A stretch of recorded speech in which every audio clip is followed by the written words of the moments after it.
بسم اللہ الرحمن الرحیم۔ اللہ تعالیٰ کی قدرت سے اونٹنی کا چٹان سے نکلنا۔ واقعہ مکمل سنیں اور ہمارے چینل کو سبسکرائب کریں۔ تو چلیے واقعہ شروع کرتے ہیں۔ صالح علیہ السلام نے فرمایا، اب تم لوگ اپنے سب لوگوں کو ایک جگہ جمع کر لو۔ مقرر دن سب لوگ ایک جگہ جمع ہو گئے۔ ان کی موجودگی میں صالح علیہ السلام نے اللہ سے دعا کی۔ زمین پر زلزلہ طاری ہوا، ان کے آنکھوں کے سامنے چٹان پھٹی اور اس میں سے بالکل ویسی ہی اونٹنی نکلی جیسا وہ لوگ بول رہے تھے۔ انہوں نے اپنی زندگی میں ایسی اونٹنی کبھی نہیں دیکھی تھی۔ اس میں وہ تمام صفات موجود تھیں جن کا ذکر ان لوگوں نے کیا تھا۔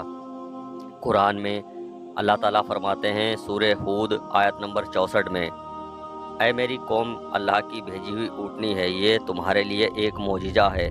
اب تم اسے اللہ کی زمین پہ کھاتی چھوڑ دو اور اس سے کسی طرح کی تکلیف نہ پہنچاؤ، ورنہ فوری طور پر تمہیں عذاب آ پکڑے گا۔ اس اونٹنی کو چونکہ کسی اونٹنی نے جنم نہیں دیا تھا، اسی لیے اس کو ناحت اللہ یعنی اللہ کی اونٹنی کہا جاتا ہے۔ پھر صالح علیہ السلام نے فرمایا، اے لوگوں سن لو، ایک دن یہ اونٹنی پانی پیے گی اور ایک دن تم پیو گے۔ تم میں سے کوئی اسے تکلیف نہ پہنچانا، ورنہ اللہ تعالیٰ کا بدترین عذاب تم پر نازل ہوگا۔ قرآن میں اللہ تعالیٰ فرماتے ہیں سورۃ القمر میں، بے شک ہم اونٹنی کو ان کے لیے آزمائش بنا کر بھیج رہے ہیں، تم صبر کے ساتھ ان کے انجام کا انتظار کرو۔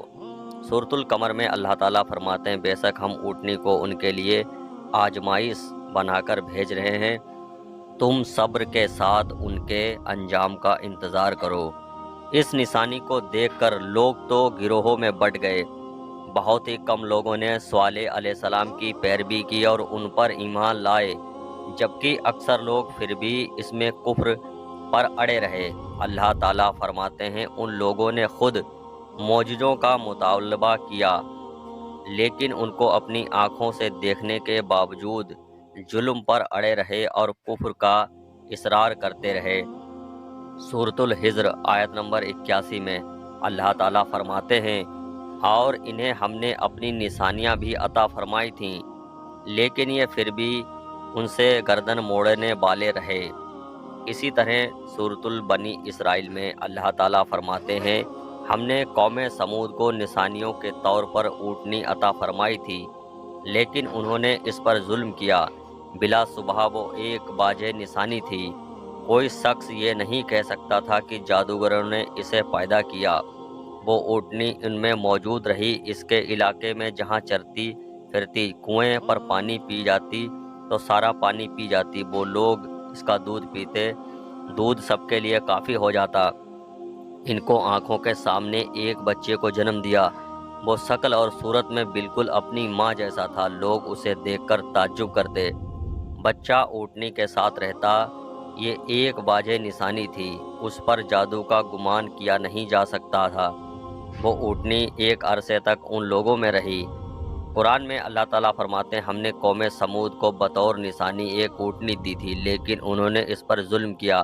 حالانکہ یہ نشانیاں ہم لوگوں کو ڈرانے کے لیے بھیجتے ہیں۔